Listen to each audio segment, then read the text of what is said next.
एक सुंदर और शांत गांव में हीरा नाम का एक मेहनती किसान रहता था। उसकी रोज की दिनचर्या थी सुबह सूरज निकलने से पहले उठना, बैलों को चारा देना और फिर अपने हरे भरे खेतों में काम करना। हीरा कितना भी थका हो, अपने खेतों को देखकर उसकी सारी थकान दूर हो जाती थी। पर उसके खेत के पास एक रहस्य छुपा था। एक छोटी सी चमकती हुई जाउड़ी हल्की, जो एक पुराने पीपल के पेड़ में रहती थी। वो इंसानों से दूर रहती थी, पर चुपचाप किसान के काम को देखती रहती थी। उसे किसान की मेहनत और सच्चाई बहुत पसंद थी।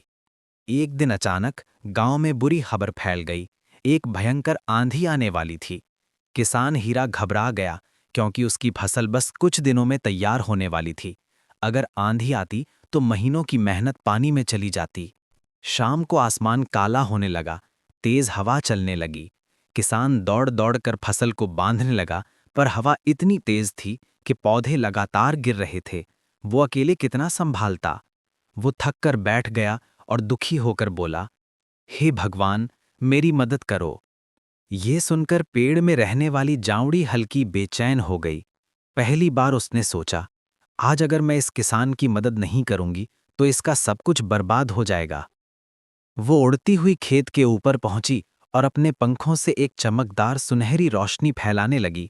देखते ही देखते हवा धीमी होने लगी, काले बादल पीछे हटने लगे और बारिश भी अचानक रुक गई।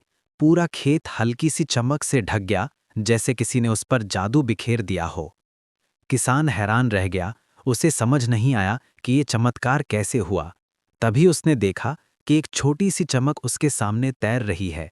जाहुड़ी हल्की धीरे से मुस्कुराई और बोली, डरो मत, मैं तुम्हारी दोस्त हूं। तुम्हारी मेहनत देखकर मैं प्रभावित हुई, इसलिए तुम्हारी मदद करने आई हूं। किसान की आंखों में आंसू आ गए। उसने हाथ जोड़कर कहा, तुम न होती तो मेरा सब कुछ खत्म हो जाता। तुमने मेरी जिंदगी बचा ली। उस दिन के बाद से किसान और जावड़ी हल्की की दोस्ती और भी गहरी हो गई। हल्की हर रात खेत की रखवाली करती और किसान रोज उसे पेड़ के नीचे ताज़ा दूध